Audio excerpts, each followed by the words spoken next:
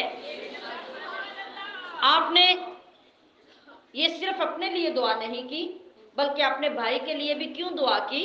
اس لیے کہ جو لوگ دیکھ رہے ہیں سب قوم کے، وہ یہ دیکھ کر خوش نہ ہوں کہ چلیں اب تو بھائیوں میں بھی دشمنی ہو گئی، بھائیوں میں بھی ٹھن گئی، یہ بھی ایک دوسرے کی بات ایک دوسرے کے خلاف کر رہے ہیں۔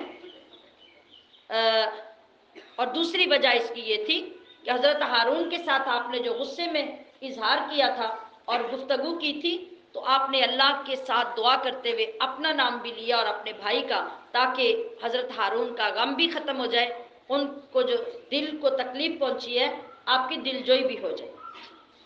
تو سامعات محتشم، پھر حضرت موسیٰ علیہ السلام نے جب اپنی قوم کو دیکھا تو آپ اس غیرت ایمانی اور حمیت ایمانی کی وجہ سے بڑے غضبناک ہوئے، اور اسی غضبناکی میں آپ نے وہ جو تختیاں اٹھا رکھی تھی ان کو زمین پہ رکھ دیا۔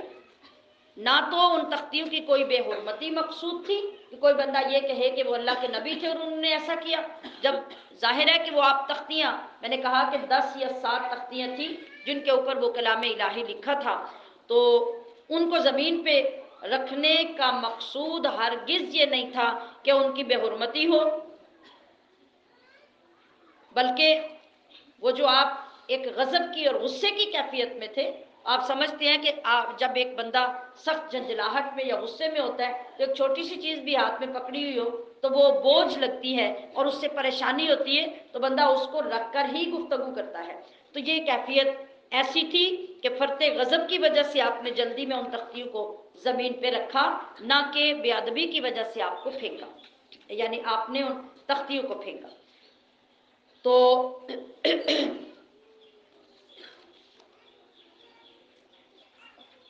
مسلمان کو جب کوئی مصیبت آتی ہے تو کسی مسلمان کی مصیبت پر کسی دوسرے کو ہنسنے کی یا مذاق اڑانے کی اجازت بالکل نہیں دی گئی، کسی بھی شریعت میں ایسا نہیں۔ یہاں جو آگے لفظ آ رہے ہیں فَلَا تُشْمِتْ بِيَ الْأَعْدَاءَ، کہ اے موسیٰ مجھ پر دشمنوں کو مت ہنسنے کا موقع دیجیے، یعنی جب آپ میرے ساتھ یوں بات کر رہے ہیں تو دشمنوں کو ہنسی اڑانے کا موقع مل رہا ہے۔ تو یہاں قرآن کریم یہ بیان کر رہا ہے کہ اگر از خود کوئی کیفیت پیدا ہو جائے بندے پہ تو اس کی تو پکڑ نہیں ہے، لیکن اگر کوئی انسان کسی دوسرے انسان کو دکھ ملنے پر خوش ہوتا ہے، خوشی کا اظہار کرتا ہے، تو وہ انتہائی ناپسندیدہ کام اور گناہ کا کام ہے کہ مسلمان جب دوسرا کسی مصیبت میں مبتلا ہے تو آپ اس کو دیکھ کے خوشی منائیں کہ بڑا چنگا ہوا ہے، یہ اسی قابل تھا، اس کے ساتھ یہی ہونا چاہیے تھا۔ یہ آج ہماری عام عادت ہے، ہماری یہ عام عادت ہے، کسی نے ہمیں تھوڑی سی تکلیف پہنچائی ہو اور جواب میں اس کو تکلیف پہنچے تو ہم فوراً اظہار کر دیتے ہیں کہ بہت اچھا ہوا ہے، اس نے سب کا سکون حرام کیا ہوا تھا نا، اب اس کے ساتھ یہ ہوا ہے تو بہت اچھا ہوا۔ یاد رکھیے کہ ایسے موقع پہ کبھی یہ الفاظ زبان سے نہیں نکالنے چاہیے، بلکہ اللہ تبارک و تعالیٰ سے توبہ کرنی چاہیے کہ کہیں اس کی پکڑ ہمارے اوپر بھی نہ آ جائے۔ اللہ فرما رہا ہے کہ وہ لوگ جنہوں نے بچڑا بنایا مطلب جنہوں نے بچڑے کی پوجا کی، تو ان کے بارے میں ایک قول یہ ہے کہ جو بچڑا پوجنے والے لوگ تھے ان میں بہت سے لوگ تو موسیٰ علیہ السلام کے واپس آنے سے پہلے مر گئے۔ دوسرا قول یہ ہے کہ اس سے مراد وہ یہودی ہیں جنہوں نے بچڑے کو پوجا اور پھر بعد میں توبہ نہیں کی، ان کا ذکر یہاں آیا۔ پھر ایک قول اس کے بارے میں یہ بھی ہے کہ کچھ وہ لوگ تھے پہلے سپارے میں جن کے لیے حکم آیا کہ جب انہوں نے بچڑا بنایا تو موسیٰ علیہ السلام نے فرمایا کہ اقتلوا انفسکم ذالکم خیر لکم عند بارئکم فتاب علیکم، یہ اللہ تعالیٰ کے حکم سے آپ نے فرمایا کہ یہ جو تم نے بچڑا بنا کر ظلم کیا ہے، اب تمہاری توبہ یہ ہے، ذرا غور کیجئے گا اگلی بات پہ، تمہاری توبہ تب قبول ہوگی کہ تم جتنے بچڑے کی پوجا کرنے والے ہو سب ایک دوسرے کو اپنی تلواروں سے قتل کرو، بس اس کے سوا تمہاری توبہ قبول نہیں ہو سکتی۔ تو سامعات محترم، میں آپ کے دلوں پہ دستک دے کر یہ پوچھتی ہوں، اللہ نے اپنے محبوب کریم کی زلفوں کے صدقے آج ہمارے لیے توبہ کا کتنا آسان معاملہ کر دیا کہ اے بندے، تو اپنے اور رب کے درمیان راز رکھ کر کسی کونے میں جا کے ایک آنسو بھی سچے دل سے بہا کے توبہ کر لے گا، تیری توبہ قبول ہو جائے گی۔ ادھر دیکھیے بنی اسرائیل کی توبہ کا طریقہ کیا ہے، فرمایا کہ جب تک تم ایک دوسرے کو قتل نہیں کرو گے تب تک تمہاری توبہ قبول نہیں ہوگی۔ کتنا مشکل تھا اور آج محبوب کریم کے صدقے سے کتنا آسان ہو گیا۔ آج اس ماہ رمضان میں ہمارے لیے کتنا موقع ہے، کتنی وسعت ہے، اللہ کا کتنا کرم ٹھاٹھے مار رہا ہے کہ ہم اپنے چھوٹے اور بڑے گناہوں سے توبہ کر لیں اور اپنے رب کو راضی کر لیں۔ خدا نخواستہ اگر ہمارے لیے بھی ایسا سخت طریقہ ہوتا کہ لوگوں رمضان کے روزے تب قبول ہوں گے جب اپنے پچھلے تمام کبیرہ گناہوں کے لیے ایک دوسرے کو جب تک تم قتل نہیں کرو گے روزہ تمہارا قبول نہیں ہوگا، بتائیے اگر ہمارے لیے یہ اعلان ہوتا تو کیا ہوتا۔ موسیٰ علیہ السلام نے اپنی قوم میں سے 70 آدمیوں کو اس میقات کے لیے چنا، پھر جب وہ وہاں پہنچے تو کیا ہوا، یعنی وہ اللہ کی بارگاہ میں دعا کرنے کے لیے توریت لینے کے لیے جب گئے تو پیچھے جن لوگوں نے بچڑے کی پوجا کی تھی، اب اللہ نے ان کو طریقہ بتایا کہ ان سب کی معافی کا دوسرا طریقہ یہ ہے، یعنی کچھ باقی لوگ جو تھے کہ ان میں 70 آدمیوں کو ساتھ لے کر حضرت موسیٰ علیہ السلام واپس گئے۔ موسیٰ علیہ السلام نے ہر گروہ میں سے 6 آدمیوں کو چنا، اور بانی اسرائیل کے 12 گروہ تھے، جب ہر گروہ میں سے 6 آدمی چنے تو وہ زیادہ ہو گئے، 70 سے زیادہ ہو گئے نا، 70 کو لے کے جانا تھا۔ موسیٰ علیہ السلام نے ان سے فرمایا کہ مجھے 70 آدمی لانے کا حکم ہوا ہے اور تم 72 ہو گئے ہو، اس لیے 2 آدمی رک جاؤ۔ اب وہ جھگڑنے لگے کہ پیچھے کون رکے، یہ اکثر تنظیموں میں گروپس میں یہ ہو جاتا ہے کہ فلاں کرے فلاں کرے فلاں کرے، میں کیوں کروں، تو وہ لوگ سارے جھگڑنے لگے، کوئی پیچھے رکنے کے لیے تیار نہ ہوا۔ موسیٰ علیہ السلام نے فرمایا کہ بھئی اللہ کا حکم مان کر جو بھی پیچھے رک جائے گا اس کو اتنا ہی ثواب ملے گا جتنا جانے والے کو ملے گا۔ تو یہ کون لوگ تھے؟ یہ ان لوگوں کے سفارشی بن کے آئے تھے جنہوں نے بچڑے کی پوجا کی تھی، تو خود یہ وہ لوگ نہیں تھے جنہوں نے پوجا کی تھی، کیونکہ یہ تو سفارشی آئے تھے، ان کی قوموں میں، ان کے خاندانوں میں سے اور ان کے قبیلوں میں سے آپ نے ان کو چنا۔ تو موسیٰ علیہ السلام نے ان کو بھی روزہ رکھنے، بدن پاک کرنے، کپڑے پاک کرنے کا حکم دیا، اور یہ لوگ سب جب طور سینا کی طرف نکلے، پہاڑ کے قریب پہنچے تو ان کو بادل نے ڈھانپ لیا۔ موسیٰ علیہ السلام ان کے ساتھ اس میں داخل ہو گئے، سب نے سجدہ کیا، پھر قوم نے اللہ کا کلام سنا جو اس نے موسیٰ علیہ السلام سے فرمایا کہ یہ کرو، یہ نہ کرو، یہ حرام ہے، یہ حلال ہے، یہ سب کچھ حکم دیا۔ اور وہ حکم جو وہاں دیا گیا وہ یہ تھا کہ اپنی جان توبہ کے لیے دینا، وہی جو میں نے پہلے کہا کہ اپنے ایک دوسرے کو قتل کرو گے تو تمہاری توبہ قبول ہوگی۔ اب جب گفتگو ختم ہوئی، بادل اٹھا لیا گیا تو لوگ موسیٰ علیہ السلام کی طرف متوجہ ہوئے اور کہنے لگے کہ توبہ میں اپنی جانوں کو قتل کرنے کا جو ہم نے حکم سنا، اس کی تصدیق ہم اس وقت تک نہیں کریں گے حتیٰ نر اللہ جہرتاً، جب تک ہم اپنی آنکھوں سے اللہ کو دیکھ نہیں لیں گے۔ جب انہوں نے یہ مطالبہ کیا تو پھر کیا ہوا، اس پہ موسیٰ علیہ السلام کہ دیکھتے ہی دیکھتے شدید قسم کا زلزلہ آیا، فَأَخَذَتْهُمُ الرَّجْفَةُ، اور تمام کے تمام وہ جو 70 آدمی تھے وہ سارے ہلاک ہو گئے۔ موسیٰ علیہ السلام نے یہ دیکھا، کہا کہ یا اللہ میں جا کے قوموں کو کیا جواب دوں گا، وہ لوگ تو کہیں گے کہ میں نے ان کو قتل کر دیا، لہٰذا تو اپنی رحمت فرماؤ اور ان کو زندہ کر دے۔ لوگ میرے اوپر الزام دیں گے کہ تم ہمارے بندے مروا کے آ گئے ہو۔ اے اللہ، میری عزت تیرے ہاتھ میں ہے اور تو میری عزت کی لاج رکھ اور ان سب کو زندہ فرما دے۔ تو موسیٰ علیہ السلام کی دعا سے اللہ نے دوبارہ سب کو زندہ کر دیا۔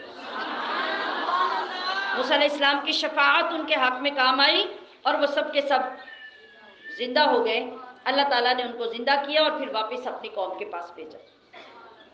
تو سامعات محتشم، اللہ تعالیٰ کی یہ رحمت جس کے بارے میں وہ فرماتا ہے وَرَحْمَتِي وَسِعَتْ كُلَّ شَيْءٍ، ہر چیز پر میری رحمت وسیع ہوتی ہے، تو میں اپنی رحمت کے حصار میں سب کو لے لوں گا۔ جب اللہ معافی مانگنے والوں، توبہ کرنے والوں کو اپنی رحمت کے سائے میں لیتا ہے تو پھر شیطان مایوس ہو جاتا ہے، اور وہاں پر بھی اللہ نے شیطان کو مایوس کر دیا اور موسیٰ علیہ السلام کا دین، آپ کی تعلیم اور ان لوگوں کا ایمان غالب آ گیا۔ اللہ تبارک و تعالی ہمیں ان تمام باتوں کو سن کر اپنے ایمان کو مضبوط کرنے کی توفیق عطا فرمائے، اور اللہ پاک ہماری بخشش کے دروازے کھولے اور ہمیں اپنے برے اعمال سے اور نافرمانیوں سے توبہ کی توفیق عطا فرمائے۔ وما علیہ الا البلاغ المبین۔